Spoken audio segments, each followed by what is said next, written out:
Welcome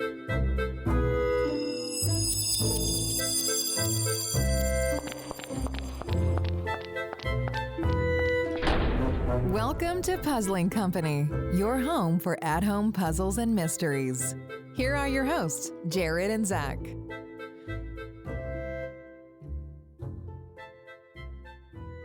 What's up, everybody? Jared here from Puzzling Company, coming at you at the end of September 2021. But I'm not a solo show. With me, my co-host. It's Zach Buffman, woo! Who is very hype right now off of drinking what looks to be like a standard Coca-Cola. That's right. Caffeine's really got a hold of you tonight. Yes, sir. Oh, this has the opportunity to be a little bit of a role reversal. I feel like I'm usually not the subdued one and more the energetic one, and I'm a little concerned about what's coming down the pipeline tonight. Times change, little one. Hope you're prepared. You just call me little one. I don't know. I got Land Before Time, Littlefoot vibes there. Okay, that's too far. That's a deep reference. But today we're super excited on the show to talk about Escape the Crate. Hang on with us. We'll be right back. Zach, I'm so sorry to hear about the robbery at your house last night. Are you okay? I'm fine. But Jared, literally no one broke into my house last night. But I do feel a little upset because you did stand me up for game night. Okay. Your text literally reads, "break in tonight!" ! Jared, that's literally the name of the game. It's a really cool new concept where you're trying to solve puzzles to break into the game instead of out of it. All their games follow really cool narratives about real life places. We really should have people check it out in our show notes to get details on where they can pick up this game. So it's called Break In? Yes, it's breaking in, not breaking out. I'm sorry. It's okay. Welcome back, everybody, to Puzzling Company. In this first section of the show, we do what we always do. We have the unique opportunity to review awesome puzzle narrative style games. And as I mentioned today, we are talking about Escape the Crate. And Escape the Crate is one of the OGs in the subscription space. OG? Oh, no. Here we go. They, in my opinion, kind of pioneered a lot of the formats that we see repeated. And I don't mean that as a shot to anybody, but they have a really great subscription box service. Mm-hmm. And this, along with Exit, if I'm not mistaken, were some of the first games that I've ever experienced. I think for you as well, Zach, if I'm not mistaken. Yeah, I think some of the first games we played were an Escape the Crate and some Exit games. If you've never played an Escape the Crate, you absolutely should. Wildly different and varying themes done very differently. Usually take anywhere from about, I'd say, an hour to 90 minutes.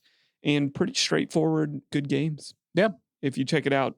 Envelope systems sometimes, and have a really good, robust online system to kind of help them out. Yeah, absolutely. So, Zach, tell me one thing that you really loved about this game. Yeah, so one of the things I really liked was that it felt like it had a new player friendliness to it. Mm. The game, I would say, is on the easier side of difficulty, but they were You're talking Speakeasy specifically. Specifically, yes. Yes. I'm talking about the Speakeasy. It had a lot of really good elements of like puzzles that were fun, but weren't too difficult. You know, had a good difficulty scaling. It felt like some of the puzzles as we got onto the game definitely had more of a requirement to solve them, but were good. Like it all felt self-contained, which it is. It's a self-contained game, but it was very fun. I had a blast just going through it. It didn't feel like I was getting challenged to the greatest degree, which I think is great. I think games like that are really fun at times because sometimes we'll play a game that feels like I challenge my brain all day. And then this was a fun game that had like a good scaling of difficulty. I agree. It really felt like a new player could latch onto this pretty well. There were some parts of, and I'm thinking of different boxes that we've played in the past that feel like they'd be a little tougher. Sure. But it's all very big and bright. The production value, especially in the later episodes, is not just pieces of paper. Yeah. And it feels like it would really do a good job of intriguing a new player. Yeah. So I would recommend certain boxes, and they do a good job of telling you on their website, like if you're getting an older box and you're not up to date on the subscription service, how and what you can select for what level of difficulty you're looking for. Yeah. So Jared, what else did we like about this game? Is what I'm about to talk about is my favorite thing about Escape the Crate, because as I mentioned, they are one of the earlier adopters into the Escape subscription box space, but they just didn't get complacent. I felt like they found a really repeatable formula early on, and they have done a good job, in my opinion, of challenging themselves and iterating the gameplay so that every different box feels so different in theme, in format, gameplay. And I'll give a couple of examples, like in Speakeasy. Spoiler, you don't just get one game, but you do get one game. But it felt like they gave us 2-hour experiences that tell a bigger story. Yeah. Part of the game is on one side of the material, the other game is on the other side of the material. I haven't seen a whole lot of that. Yeah. That's really cool and really well done, and makes me feel like, as a consumer, that I'm getting more bang for my buck. Yeah. One of the things that I remember, I believe it was a Bonnie and Clyde box that I played really early on.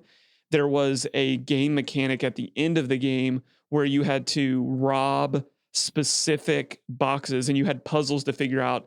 And there was a way so that you could get the most money. Like you could rank yourself. That's interesting. Just really cool things like that, where it's not just like, hey, great job, you solved it in 60 minutes. They're giving unique game mechanics and they're iterating on those game mechanics so that each box feels very fresh. And that's important because this gets released every other month.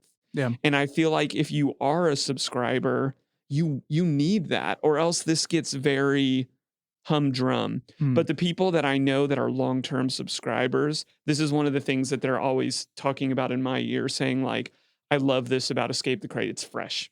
They're iterating. And I will say, this doesn't pay off in every box for me. There was a certain pyramid game that you and I played that felt like they were taking a risk for it. Yeah. And it felt just a little too far-fetched from it. But I can appreciate that. Yeah, agreed. That especially in a game like Egypt, which is one of the most common themes that we see in escape rooms and these type of boxes. Thank you. Even if it didn't hit with me, I'll take the risk. Yeah. For that. What's the last thing we really liked about this game? We really like the online elements. It has some more fun with the narrative. You can get videos that explain more of the narrative and give you like a thematic feel to it. There's voice lines that go with it, so you can hear what the characters kind of sound like. They kind of explain the narrative a little bit. It's just very well done. There's a good tiered hint system, if I remember it correctly. I think the online elements were just very solid. And I will say that has gotten better over time. Okay, yeah. And I'm really encouraged by that, actually, again, that they're not staying complacent with something that could very easily work. And the other reason I think that's really important, and I think this is really cool, is there are boxes that are retired. Yeah. That you can no longer play. But what they're in the process of doing is, if they no longer make a crate, they're going to put them entirely in digital format. Oh, that's interesting. So to see them do that makes me encouraged to go back and recommend the super early OG episodes to people that can just play them now in a digital format. That's really cool. So I do like the way and the format that they're handing for a lot of their online content. Let's talk a little bit now about where we felt like there were some room for improvements. Zach, if you had to throw something out there, what would you say? It has been getting better and better, but one of the things that I feel like is a disconnect between the game and the online element is the theming of the actual website. I can see that. Like the video is thematic, has really good voice lines, some of the narrative that are on the pages, but it's a white page that has a video on it and narration and the text. So it kind of feels like, oh, I have this really cool thematic box that looks like a speakeasy, and there's all these really bright and great items, and then I jump to a white page that has hints, narration, and a video, which the video is great, but if it's like it feels weird. It feels like there's a painting inside a whole white room. You know what I mean? Fair. Like I look at the painting and I'm like, oh, this is a really cool, like 1920s-esque feel. Like, yes. But then the rest of the website is just, in my opinion, like white and kind of plain. And I feel like it's only fair that we compare digital elements to digital elements. Yeah. I think when you look at the digital elements of other companies, they're doing the look of it a little bit better. Like I think of Scarlet Envelope. They're dressing up the actual page, the actual digital. And you could make an argument that, like, okay, if there are a lot of new players playing Escape the Crate, you may want to keep it looking simple. Mm. But honestly, what I equivalate it to is the website is the white piece of paper Yeah. of the thing. And we're always, very cognizant. And when we feel like the tangible products that we get are not up to snuff, that we call that out. So I think we owe it to do the same thing. Is I want to see a step up, and a room for improvement is I want the digital to look a little bit better. Yeah, because like the actual content is great. Yeah. But it like you said, it's like on a white piece of paper. Like if it literally just had a different color background, or made the in my opinion, and they could do whatever they like, but if you made like the background almost just look more 1920s-esque, or just change it to something more thematically with the entire escape the crate, Yes. and then put all that info on it, I think it'd be fun. Right. And because I feel like there's room to further help with the immersion, right? Sure. Because they have a really good system. It works. They have a lot of subscribers. Escape the Crate is a very successful company. Yes. But for me personally, when you are moving between digital and physical, you could do a better job to bridge that gap, because you're not always giving reason, right? This is kind of the space that the answer inputs is happening. And that is, for really great games, it feels like an immersion breaker. And I just think it could be dressed up better, and there could be some more intentionality in that part of the game. Sure. Zach, what else do you feel like we could ask for some improvement on in this game? Yeah, so kind of like the older boxes, they kind of like are disconnected, if that makes sense. Like, do you mean puzzle to narrative disconnect, or what do you mean by that? Yeah, I think like puzzle to narrative. I feel like, at least I've only played, if I remember correctly, only the Pyramid one, but I know you've played more. Yes. But I felt like when I played Pyramid, some of the puzzles in the narrative really aren't woven together as much. And I feel like in this game, they were woven very well together. Yeah, this game felt very homogeneous. Like it really felt like it all was part of one. And I don't know one the unique older thing. games, and you might have a better take on that. But I felt like, from what I remember of Pyramid, it had really good puzzles, but some of them felt like they were like thrown in, and they didn't fully fit narratively. So it felt a little off, but it wasn't, but it was a good puzzle. So it felt okay to a degree. Right. In this game though, every puzzle really felt like it fit narratively. Like I never questioned within Speakeasy. Correct. In Speakeasy. Yes. Well, and again, I almost wonder, we talked about this in a past episode, if crime helps that. Yeah. Right. It feels like the whodunit, the find the murderer really allows puzzle and theme, or puzzle and story to match up really well. But even in some of the later boxes in between, like the OG boxes, I feel like they're on a consistent trail of marrying puzzle and narrative together to where it doesn't feel like things are shoehorned in or puzzle for puzzle's sake. And Speakeasy really, I agree with you, was a good example of that. But if you do play some of the earlier ones, you will see them not as deep into their craft as they are now. So this is almost like a veiled, things that I love is if you play and watch, you're watching them get better at doing that. And I think Speakeasy was but I have to point out that sometimes in some of the older crates, that's not always the case. And you feel that a little bit. Who would you recommend this game to? Who's this for? That's interesting. I think this game, and I'm going to talk about Speakeasy. That's the one that I've played recently. I think it's new player friendly. There's definitely a lot of elements that felt very friendly to people, that it wasn't too complex. I think the game had a pretty decent onboarding experience in terms of like learning how it's going to really play and setting up the puzzles and the material where you need it. It was very well done. I think it could be fun for everyone. I think if you're looking for like a really difficult puzzle, I think it's not for you. Yeah. For me, it was nice because I enjoyed it because it wasn't as crazy difficult as some of the other games. It felt like a break almost from some of those. It paced really well. Yeah. There's not a whole lot of super multi-step puzzles, which can get you bogged down. It really is narrative puzzle. Like it flowed very, very well. Yeah. And I agree. I think Speakeasy is a great box for a first-time player, and it really allows you to get acquainted with what the company does well. So that if down the road you're looking for different things, you'll play Speakeasy and you can say like, oh, if I'm looking for something pretty regular, this is a great thing to do pretty regularly. I agree with you. And totally on also that. too that we talked about this a little bit, but this box offers spoiler 2 games. Right. And and you can actually, I think one of the most interesting parts too is you can pick which one to start with. It does Yes. let you. You should, in my opinion, play 1 then 2. Yes. Because I think 1 sets up narratively why 2 makes sense more. And 1 is less difficult. But 1's less difficult and 2 is more difficult.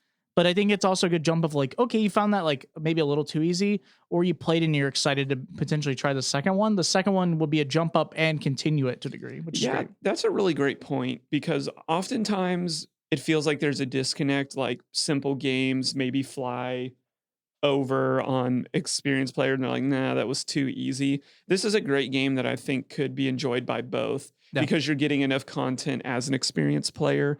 But if you're a new player, you can kind of almost break it up into 2 nights. Yeah. I just think it was really well done. Well, that's really going to wrap us up here in our first section. We enjoyed Escape the Crate, would definitely play some more in the future, and just excited to see what they're going to take to the next level in future boxes. Hang on with us. We've got Puzzles to the People coming at you next. Solve puzzles, write reviews, win prizes. It's time for Puzzles to the People. Hey, Zach. Jared, I'm not falling for this again. Oh, so what? Now you don't trust me? Correct. I don't trust you. Well, then do I have a game for you. What are you talking about? Floor 13 from CU Adventures. It's the story of a company with too much trust. But I don't trust you. Well, Zach, trust me on this. You need to head on over to cuadventures.com and play Floor 13 or their other game, The Lost Temple, and you will not be disappointed.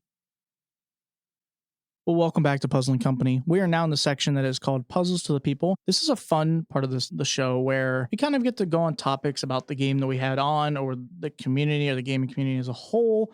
They kind of evolve with the game, or we kind of take our opinions, or we get other people's opinions, kind of throw them in. Or Jared just throws questions at me and I just have to answer them. Love it. On the spot, unplanned, raw. It's raw, Zach. That's what it is. That's true. And it often doesn't come at the cost of me, because I'm the one developing and asking the questions. Yeah, it's always a surprise to me. Except that one episode, that was terrifying. And when I did it to you? Yeah, and I felt a little bit of compassion for you, but not a whole lot. I get it. Today, what I want to talk about is one of the big things that we said we loved about this game, which is iteration or innovation within games. Mm-hmm. Especially, I want to talk about episodes to episodes, like companies that you've watched grow over time and get better at what they're doing because they've been willing to change, adapt, evolve, take your pick of the names. Who are some of those? I would say, obviously, Escape the Crate. We doted on them for that. But if you had to throw some love to some other people, maybe some other companies that we have seen for a while and have changed, who else would you throw some love to? That's actually very interesting. It's funny because now I'm thinking of all the companies that we were lucky enough to kind of see early on and where they're at now. Like Scarlet Envelope was actually one we were talking about earlier. Yes. Not on the show, but we were just discussing in general. And I was like, yeah, like we were talking about, I was like, yeah, I love their games. Their third one is one of my favorites of all time. And we were discussing that, but it's really interesting that we were discussing it and we were talking about 1 through 3 and how we had those on the show. But then we were discussing how I think they're on like episode 7 or 8, and all the themes that we haven't played yet, we're very excited to play. That was very cool to see kind of what they started with, like the changes they've made to their format, but then also like the new themes and stories they've created, which is also very cool. Yes. That's one of the biggest ones. There's been a lot of other ones that we've gotten lucky enough to kind of see other elements like Society of Curiosities. I don't know if we've really been able to see them fully grow, but we have seen parts of their games from like one part to another part to see how it changed from like their first game to their, like 1.5 game to their second game, their online games, so on and so forth. Most of mine are actually big boxes. Oh, yeah? Like mainstream, find your... Unlock. Yes. When we played unlocked games, or if we played exits, were also really big ones. Yes. Those were two of the big ones to say, like, if you look at them over time. Exit, in my opinion, is always be pretty solid, but it's really exciting to see what they're doing, like with the jigsaw puzzles and how they've grown. Unlock is one of the biggest ones for me that I think has benefited so much from conceptually iterating the games, because the earlier games, they got a lot of beef. Yeah. Some of those games are broken. you can, like, they just don't work. But the later games I've enjoyed so much, especially, and I brought this up in another episode, the machines. Yeah, they're online. They're like The app. Their app is insane. The app is freaking fantastic and has just upped the level of their games. And even in the middle range of the games, like some of our favorite games, as I'm looking back through them, happened in some of the more recent games. But we've gone back and played a lot of the middle games, and you can see them trying different things, whether it's augmented reality or giving you things in addition to cards. I think iteration has been the name of the game. And even in like the most recent, taking on big IPs. And seeing how those have played out. If you're out there and you have an in with Space Cowboy or Asmodee, this is a shameless plug from Jared Dowenhauer to say, I need that contact, because Unlock have been some of our favorite games, and we want to get them on the show and have not been able to break down that barrier just yet. So I'm shamelessly asking for ins into either of those companies if you've got them, because dang it, they deserve to be on this show. That's true. I'm even thinking of like Blue Matter. Yeah. Like the Dollhouse. What a dope iteration to some of their earlier things that they've done. Wild Optimists. I'm sitting here. They just released some of their newer games that hopefully we'll get the chance to review in the future. But they're iterating, they're innovating, they're taking different things. Why, Zach, why is this so important? Well, it's showing that it's showing that people are taking like the things they potentially criticisms and using them to make games better, but also it's showing that they're adapting with time. Yes. Like they're learning what worked really well, what they can risk, and what to do like going forward. So you can, sometimes I think they still play a little safe on some things, but they've learned the formula. Like we know this formula works in terms of maybe, let's say, the base design, but then, okay, let's spice it up by doing this. And then we've learned people really like this. So let's spice it up this time and do this. And we add in this awesome element that we're like, okay, like in Unlocks, they love the app. Let's keep the app, but let's keep making the app even cooler with adding like augmented reality. Let's keep adding, other types of machines, so on and so forth. It just shows that they are, it's that cool thing. You've seen them getting better and better. They're honing their craft. Yes. Like learning what works for them and what can make them successful. And I enjoy that too, because it is an inherent risk. Yeah. To iterate, to innovate. And I don't like, and you tell me how you feel, I don't like innovation for the sake of innovation. Yeah. Because oftentimes I feel like it doesn't pay off.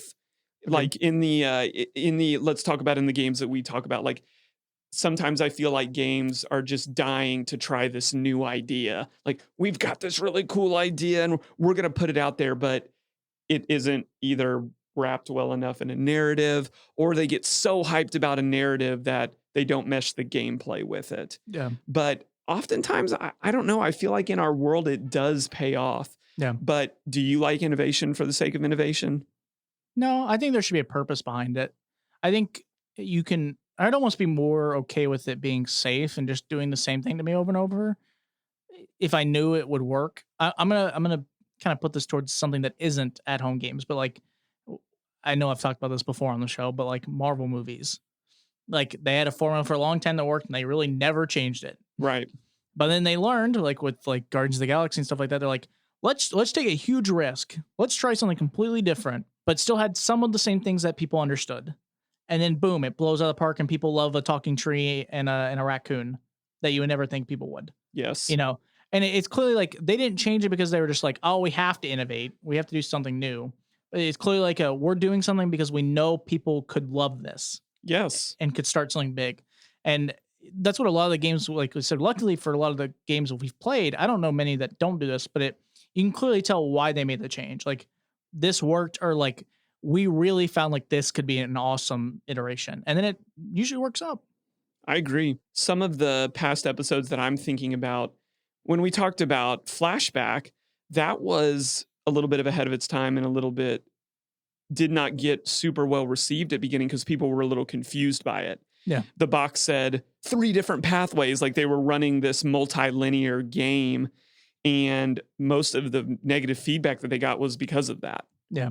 So I agree. I don't want to see innovation just for innovation's sake. I don't think that's what was happening in that game. Sure. But it comes at an inherent risk because oftentimes you're treading in waters that, again, if you're a subscription box, people may love you for what is already. People may love playing Escape the Crate or love playing Conundrum Box because they have found a niche that really hits home with that audience. But I feel like the risk, especially in a place like ours, is staleness.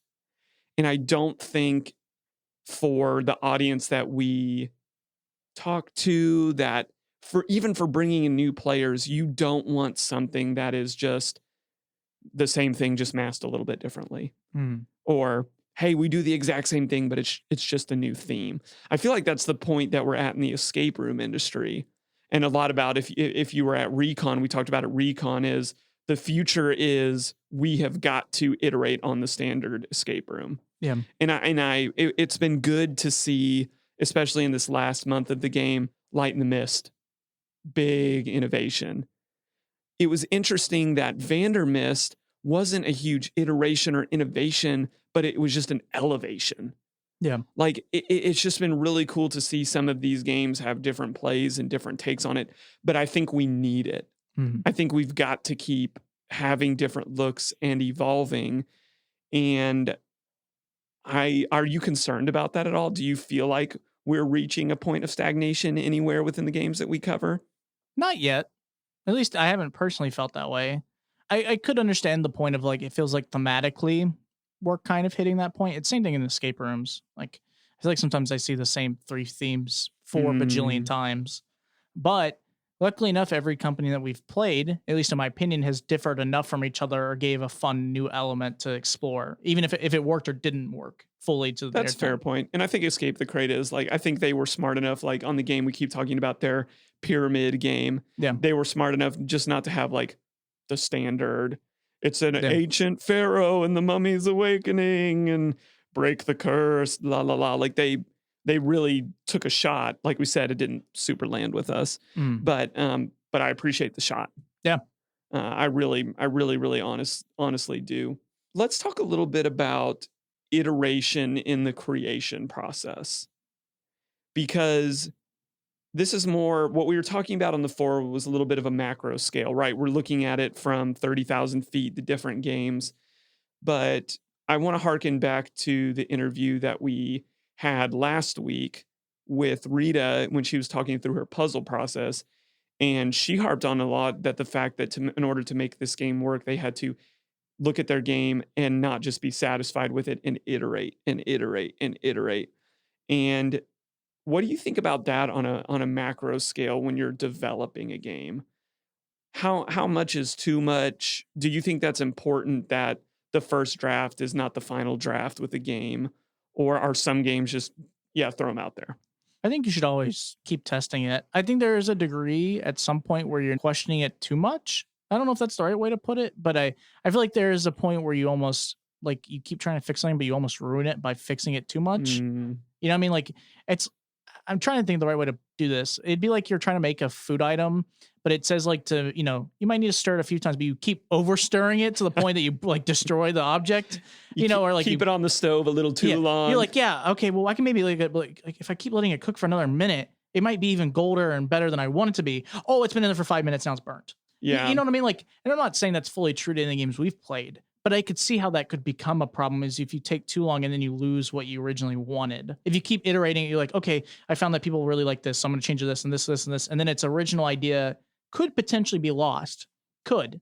Now, it doesn't mean that will happen. Like, I know some of the, great creators like Rita, obviously I think would do a great job of being like, okay, learning the rule of like, okay, I know what I need to take from what we've learned and to make it better and to test it and then do it until the point they can go, okay, I can't really find anything bad about it. And it still keeps its original intent.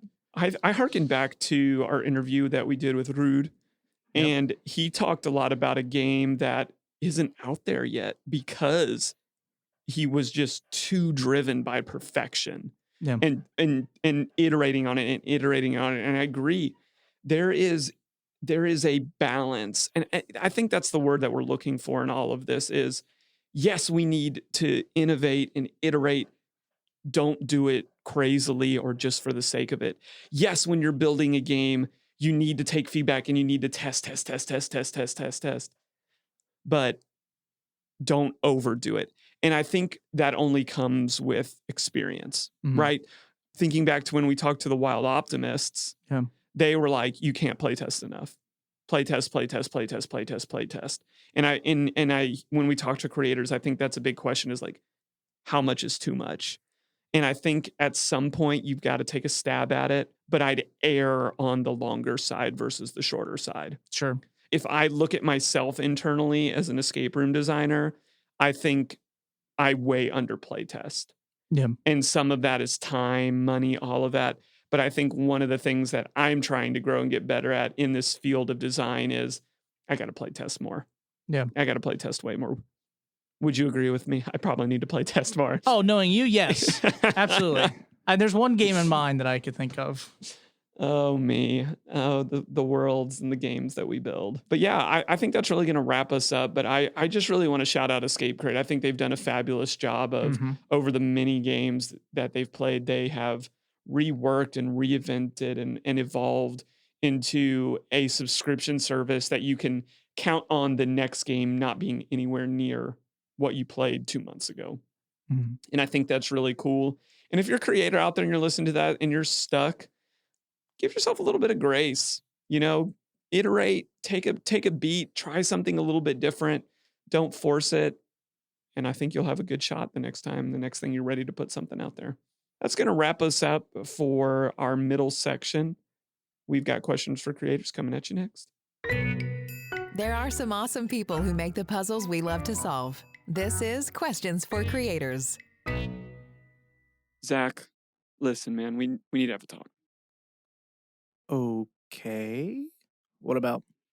Well, I got your postcard in the mail and I'm worried, man. Nothing made sense on it. And there was even things in there that implicated you in some kind of larger conspiracy organization. Yeah, I really don't see what the problem with that is. Wait, no, this isn't how our ads work. This is the part where we say, oh, it's a game and crazy Jared, and we do that whole little shtick. But you're not saying that this time, so is this true? Well, if you're curious to find out what is true, you should head over to theenigmaemporium.com and check out the Wish You Were Here series. Oh, so it is a game, right? Zach? Come on, man, what's true? All right, everybody, welcome back to Puzzling Company. We're in our section of the pod called Questions for Creators, and this is where we get to meet and talk to the amazing people that build these great games. We've got a really great creator on their show today, and I just want to hop right into meeting him. Zach, you cool with that? I'm down with that. First question for you today is, who are you? Tell us a little bit about yourself, where you came from, and tell us about Escape the Crate. Well, my name is Chris Barnes, and I am the founder and the owner of Escape the Crate subscription box adventure. And so we run a bi-monthly subscription box. And so by that, we mean we ship out every other month. So instead of doing 12 boxes a year, we do 6 boxes a year. And we were founded back in 2017, which I realized the other day, this is officially our 5th year anniversary. So we're starting to get all that stuff ramped up. I just started doing the counting the other day and I went, oh my goodness, 5 years. So yeah, we do escape room games, and our games have a mixture of physical props. We have envelopes, we have cards and papers, and the box itself is a part of our games. And then also our games have a digital component where you log in to check your answers online. We have hints, and then we also have video and audio that go along with it. So an interesting question for you. How does your background in education play into your games? Sure. Well, I was actually a 5th grade teacher. I taught 5th grade for both history and then also language arts, reading and writing. And I was a big fan of escape rooms. I did my first escape room back in, it would have been 2015, I believe. And I really liked it. And I thought, I want to do an escape room in my classroom. And I thought, boy, this would just be a blast. The kids would love it. And so I developed this big elaborate escape room that dealt with the book we were reading. I called the principal in to sit back and watch this. And I was like, this would be the best lesson ever. And escape rooms hadn't really caught on, so the kids didn't really know what was going on. And so it was also my first time designing an escape room. And so I opened it up for the class, and it was a living terror. It was horrible. The kids, we had 30 kids running around the room fighting over the one black light I had. They were ripping things off the wall looking for clues. The one kid emptied the trash can. And meanwhile, I'm standing there thinking, this was all supposed to go so well, because I didn't know anything about designing escape rooms at that stage. I thought everyone can share. And so I had to promise the principal, I'm like, I promise I can do this better. And so I sat down after that disastrous attempt and I thought, what can I do to make this make more sense for the kids and have everybody have a chance to participate, not just the one kid that has the black light? And so I thought, what if I were to shrink the entire escape room into something the size of a pizza box and bring it to their tables? And we could have 5 or 6 of these games going at once with the kids working together. Everybody would have a chance to work and play. And so I went ahead and we shrunk that down. It was a huge success. And I remember during winter break of that year, I thought, I'm going to take this and make it go live as a commercial product. And so I started that process up, and we launched January 1st, right after that. And so I think being a teacher, it allows you to, as a teacher, you're used to having critical thinking in lots of weird ways. You don't want to ever just tell somebody, hey, here's what I'm looking for, polyparrot it back to you. You want to give people a whole bunch of pieces of evidence and hope they can piece it together. So it was kind of a learning curve for me at first with teaching, because I was so used to having outside knowledge required, because you had to have that outside knowledge before going in to piece things together. So it took me a little bit to realize, wait, I can't expect people to know this. Everything has to be provided in the game. And so I began to take this critical thinking and apply it to adventures that still had my love of history in there. All of our boxes have some sort of historical background to them, no matter how loose they are, and piece them together that way. And so we can have people from all over the world, all different age groups, be able to play. And then also with having education background as well, I realized that I wanted to include everybody in playing the game. I didn't want to go too bloody, too gory, or too puzzle centric so that the big puzzle solvers will love the game, but a grandma who's never been to an escape room before wouldn't be able to solve it. So you had to know your audience a bit more. So talk to us about the iteration of gameplay between boxes. We talked a lot about this in our episode, but we really loved how it feels like every box you get a new theme, a new style of gameplay.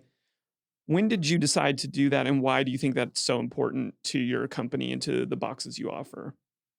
Of course. Yeah, no, we want to make sure we have a wide variety of games. We certainly have players who want bloody serial killer games all the time or murder mysteries all the time. But we also have, we had a fan not too long ago who was an 8-year-old who emailed into us about how she plays with her family. We want to make sure sometimes we have a game like Camelot that can appeal to them. So I think it's important. We actually go through and we plan out our games a year in advance. So in fact, earlier today, I was working with one of our employees on the 2022 lineup of games, and we were just getting things finalized because we had to change around a few names. And so with that, we're able to actually pick and choose what themes, so make sure we cover our bases. We always have some sort of a murder mystery somewhere in there, because those games are really popular. They're one of my favorite to design, are murder mysteries. We also want to make sure we have a family-friendly game, but I also want to include in there these weird kind of niche games in there. So the games that are history centric, that you might learn something you've never heard of the event before or the person before, and you can kind of throw that in there as well. So I think it's really important, but I think it's also important that these boxes that are all different themes can be connected together in some way. And they're never big connections, because we have people that ask us, oh, I don't want to start with game number 1 when you're about ready to launch game 30. I mean, you can play the game anywhere. You can start at box 15, box 28, but I think it's important to have some sort of a connection that leads you from one box into another. Something so that when you get done with doing your game that's based in the Mayan ruins, you can somehow bridge that to a Roswell, New Mexico alien cover-up game. And you can do that. And I think it's important because, number one, if we are running a subscription product, we want people to hang on with us. We want you to play one game and then do the next game.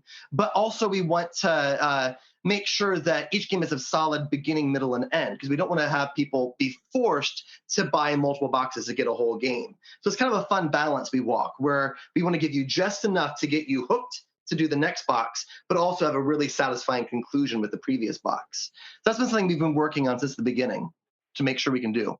In every game, we look at the previous one and we figure out what can we do differently, what can we do to make it better. We listen to the feedback with it, and it's also fun to experiment. And I know sometimes people are like, "Wait, why are you experimenting with us?" Well, we have plenty of playtesting groups that play our games, but ultimately, you don't know how the general public are going to like it until you release the game and you have 20,000 people playing it, 25,000 people playing it at once, and suddenly you find out, oh, maybe people really like this idea of a murder mystery or splitting a big game into 2 games. Let's keep that going. So a lot of it's trial and error, listening to feedback and figuring out what we like and what our customers like.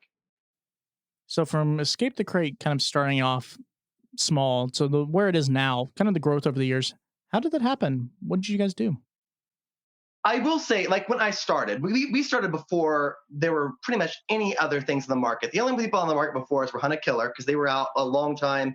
And then I believe it was called Mysterious Experiences Company then. I think it's Murder Mystery in a Box now. They were out before us as well.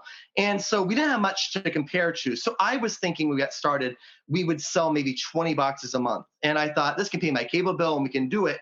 And the first year, we built up a little bit. It was great. But then once you get past the 1,000 box mark is when everything starts to change. And if you are a creator, you can handle fulfilling for yourself 100 boxes, 200 boxes yourself. That's not a problem. But once you get past that 1,000, it's when you start to realize you are losing all of your time that you should be doing creating with actually stuffing boxes. And I remember we reached the stage where we had, I think, 4,000 or 5,000 boxes that were going out, and we were still doing it out of our house. And my mail carrier was ready to kill me. Like, seriously, I would show up at the post office and the people at the back dock would be like doing crosses at me and going, "No, get away. We don't want your boxes." And that's when we made the decision we had to go to doing a fulfillment partner, which was actually terrifying for us because I'm a control freak. And once again, it goes with that teacher background. You want to control everything. And suddenly now you have other people, making the boxes, stuffing envelopes for you. You lose that control. And, the first couple of times that there would be an odd envelope that wasn't stuffed properly and a customer would call and complain, I'm like in the corner crying to myself, "Oh no, I've ruined everything. That person's escape room game is ruined." And so I've had to kind of get over that. But as we've grown, it's interesting. Things follow a pattern. Things always follow a pattern if you look carefully. And I think anybody that's starting a business, if you actually look month to month, you can make a pretty decent prediction of where things are going to go. And it took me a while to figure that out. But about year 3 is when I started to figure that out, because before that, we'd order way too many of something or not enough of something. But then everything changed with the pandemic. Everything completely changed because we had once again had looked at our planning and we thought, oh, okay, March is coming. We're not going to be as much as we were at Christmas time. We're going to start the kind of downward trend until July, and then we'll start going up again. And then the pandemic hit, and we were caught in a complete surprise with everything, because we went from one day of thinking, oh no, a pandemic's hitting, no one's going to have any money or want to buy an escape room box, to suddenly realizing, wait, everyone's going to be stuck at home and they can't go outside their house. Everyone wants escape room boxes. So it was a mad scramble back in 2020 of getting caught up with everything. And there were a lot of nights that I would go, even when I have employees working with me, I would go 22 hours being awake and then sleep 2 or 3 hours just to keep up with the demand. And so that's been interesting. And then I've noticed since the pandemic hit, we have had nothing to support with following numbers anymore. Nothing makes sense. The world is chaos. So, we have had to kind of realize that, yes, we are a subscription company, but we also sell our one-time boxes as well, which has been a big help with us because we are allowed to over-order now. Because if we over-order, we can at least still sell the extras that we had. And so that's things that we've had to learn along the way. There is no school out there. There are business schools, but there is no school out there that says, how do you manage a subscription box company in a pandemic? There's nothing out there. You have to kind of just wing it as you go. And then also find the time to actually do the creative. Because if you're doing this job, it's hard sometimes to remember, hey, stop, you have to create the next box. You can't just worry about fulfilling and making stuff. You have to stop and make the next box, or else you'll get caught unawares and not make the next deadline. Because everything's according to deadlines in this business. You have to meet those deadlines. So, Chris, if you could go back and do one thing differently, what would you change? What would you do differently? That would change like every day. I would change everything with it. I will say there are creatively, and I know there are a lot of people who are big escape room fans or big puzzle fans who sometimes don't like the choices we made of our boxes or our puzzle types, but I don't have too many creative things we would do differently. It's just I do wish that at the beginning we began, like I said, when there wasn't a lot in the market. I wasn't expecting it to be a full-time gig. I thought we'd have a side gig. We kind of released boxes that were plain brown boxes with papers that I hand cut myself, or sometimes hand wrote or hand blacklit myself with it. And so when we first came out in the market, a lot of our big escape room fans and reviewers kind of saw us and they went, oh, well, this isn't the quality that we want. And they haven't realized that we continue to evolve as we go throughout the time. And, they won't look at us or they won't, recommend us because they don't like what we did in 2017. So I wish we had done that. I also wish we had moved away from doing everything in house sooner. Because, like I said earlier, there was a while there where there were some boxes where we spent so long making the boxes ourselves that when it came time to design the box, we had a week and a half to design a box, and that's not ideal. So, whereas now we have 2 months to devote just to puzzle design, it's a lot nicer to do that. So I wish we had done that. And also, this is big for anybody who's going into the puzzle design, is don't forget marketing. I am not a social media fan myself. Like my Facebook is updated like 3 times a year, my personal Facebook page. Like there are people that probably think I'm dead. They think I've just disappeared. And so with the business, I started up a Facebook page. And then for like 3.5 years, I sat there, didn't do anything with it, didn't engage fans. And then suddenly, now that I've hired like social media specialists who are kind of helping me out with it, I'm realizing, I should have been working on that for 3 years or 3.5 years, because now I feel like we're playing catch up. And the same thing of marketing. We spent about $100 a month on ads until this past August when we actually launched our first marketing campaign. We never did marketing campaigns before. So I think it's very important, even though it may seem as a creator really far down on what you want, you need to focus on those social aspects as well. Because that's something I did not focus on and I wish we had sooner. Can you tell us what's in the future for Escape the Crate? You can tell us as little or as much as you want, but we're excited to hear what's up next for them. Yeah, so right now we have we're about to launch our 30th box coming up. And although that may not be as much as some companies that do it every month, that's still a lot for us to fulfill. And so especially to go back to our first boxes, those were ones we had that had 12, 13 envelopes inside of it, handmade products. It's awfully hard for us to suddenly produce in the thousands. And so we had to permanently retire games 1 through 6 and not sell as physical boxes anymore. But we also realized that there are people that still want to play those games. So we are moving a focus of our games into virtual or digital games. And we use the Telescape system where we're able to take those games, those old games, and kind of redo them in a new light. We change up some puzzles that maybe we don't like as much. We add some new puzzles in, and we make them work in a 3D environment. So far we have a standalone game, Escape the Yeti, which is our own brand new story. And then we've also gone back through to our first game, Escape the Spy Mistress, and turned that into a digital game. And then this year in 2020, we still have 2 games still to launch, one of which is an old game being redone, and one of which is a holiday game that we are doing that is made for families. So that is a focus that we have. And eventually, we'd like to make it so that all of those really old boxes we can't sell on a daily basis will be available as Telescape games. And then eventually, if we have to start retiring boxes 10 and up, the ones that are available all the time, we'd be able to immediately launch those as Telescape games. That way nobody misses a game. As for the boxes themselves, we've done a lot of work the last year and a half of getting videos and audios into the game, hiring voice actors to actually do these characters. And we're continuing with that, and we're having some more digital elements that come in. But people really like our mysteries. And we don't want to do a murder mystery more than once a year, maybe twice a year thrown in there. So like our box is coming up for the holidays this year is called Escape the Gold Rush Robbery.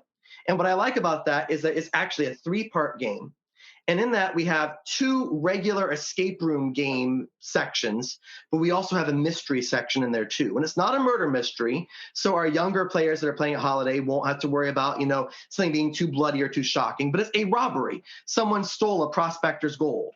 And so you got to figure out which one of the suspects, is it the bartender? Is it the outlaw? Is it the greedy gold panner that's next door? Which one of them could have taken it? So we're kind of mashing together some of our themes into a box now coming up. We have a couple other ones coming up that we're kind of mashing different themes together under a theme. So that way, if you're playing multiple games at once within a box, they can at least feel like completely different games within a box. So if there's a customer that really likes mysteries, they're going to get that a little bit more than just waiting once a year for a mystery.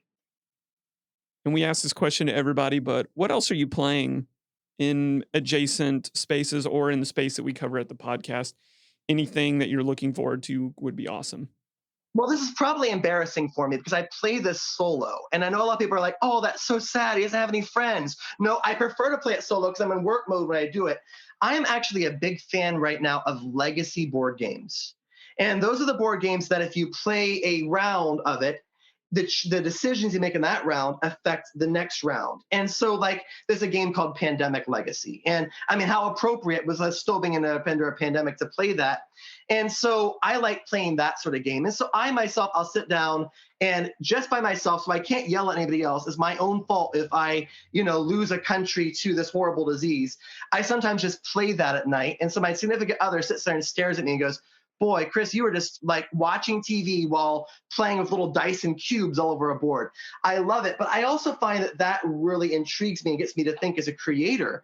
I love how many options that a game can change based off of something that I do. And it's not like the creator knows I'm going to make the decision to sacrifice Brazil to a pandemic, but that decision can come back to majorly bite me later on.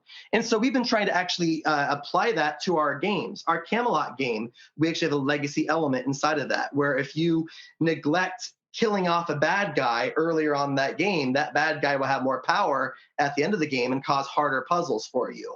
So it takes some strategy that we have in there. And I'm also really impressed by the storytelling of a game like Gloomhaven, which is a legacy game, that, you can fit an entire fantasy novel that would be like, a 500-page book into a board game you play. And that's what we do as creators, is we tell a story with not a lot of time, not a lot of space, not a lot of writing. I think it's really impressive. So I've been playing a lot of those and kind of getting my creative juices flowing. Chris, we just want to say thank you so much for coming on the show, for sending us some games to check out. Thank you. If you are wanting to check out Escape the Crate, you can go to escape-the-crate.com. If you don't put those dashes in there, you will end up at a dog grooming kennel. Be sure to put the dashes in between escape and crate, and then you'll be heading at the right place. Be sure to check them out. If you've played a game for them, find them on social media, leave them a great review, let Chris know how great of a job that they're doing. And the same thing you can do for us. Isn't that right, Zach? Yeah. You can do the same thing for us. Well, yeah, there's a lot of things you guys can do for us as well. You can go to Google, you can go to Stitcher, go to Spotify, iTunes, whatever, wherever you listen to us on, and you can leave us a 5-star review. If you've been enjoying it, we would very much appreciate it. You can also just put us on our regular downloads so you always know when the next episode is coming up or when it has now arrived to your phone or computer or TV or wherever you listen. That'd be great. Or you can go to our social medias, which is at Puzzling Company on Instagram or Facebook, and you can contact us on there. That's dope. Yeah. Zach, we start a new month of games next week. And as always, we're coming at you with new material at the beginning of the month. Do you know what we're playing? I have an idea. I think we're going to be covering adventure games. Oh, by our good friends at Thames and Cosmos. That's correct. I think the two that we have is the Dungeon as well as Monochrome Inc. Yeah, I'm excited about these. Just even if you weighed a adventure games box versus an Exit box, again, same parent company here, different creators though, it's way heavier. And the box says it's going to be long and story driven. And I'm intrigued to dig into these. I'm not going to lie. Same. Well, we just want to say thank you to everybody for checking us out. We will be back next week. Until then, this has been Puzzling Company. See you guys. Thanks for listening. Find us on social media at Puzzling Company and online at puzzlingcompany.com. Check back weekly for new episodes. Until next time, keep puzzling.